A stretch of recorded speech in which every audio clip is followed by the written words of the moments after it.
महाराष्ट्रातील प्रत्येक अपडेट जाणून घेण्यासाठी आजच मेट्रो रायगडच्या सोशल मीडिया प्लॅटफॉर्मला लाईक, फॉलो आणि सबस्क्राइब करा।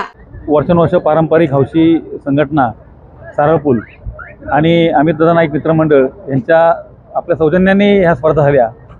ही स्पर्धा ही असते की माझा दिवंगत पुत्र आद्य नाईक ह्याच्या वाढदिवसानिमित्त दरवर्षी स्पर्धा आपण घ्यायचो।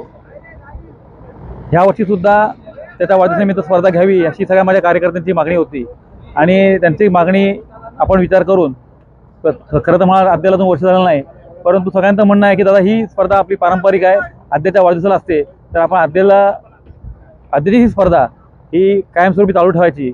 दरवर्षी 19 एप्रिलला आद्याची वाढदिवस असतो आणि ही स्पर्धा दरवर्षी 19 एप्रिलला होणार। याच्या पुढेही अशी स्पर्धा होणार आणि आजच्या स्पर्धेला इथले सगळे बंदर कमिटी किंवा आमची बैलगाडीची संघटना आणि इथले स्थानिक सगळे जे ग्रामस्थ आहेत, जे आमचं सारळ असो, मातुळे असो, मिळकतकर असो, बोडणी असो, रेवस असो, या सगळ्यांनी अगदी खरीपाट विभाग असो, ह्यांनी सगळ्यांनी अतिशय चांगलं सहकार्य केलं आणि या सहकार्याबद्दल सगळ्यांचा मी जाहीर आभार मानतो। तसेच माझे कौलापूर, सांगली तिथून आलेले आमचे वंडाभाऊ खिलारे असो, आमचे सुनील हाके असो, ह्यांचाही आभार मानतो की ते माझ्यासाठी किंवा माझ्या मुलाच्या प्रेमाबळ खातीर एवढ्या लांबून आज या स्पर्धेसाठी आले आणि त्यांचंही मोलाचं सहकार्य झालं, मोलाचं मार्गदर्शन झालं, त्यांचाही आभार मानतो।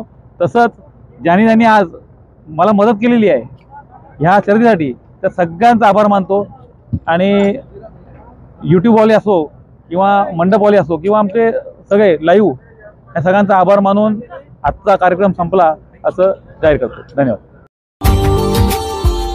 Subscribe now and press the bell icon. Never miss an update.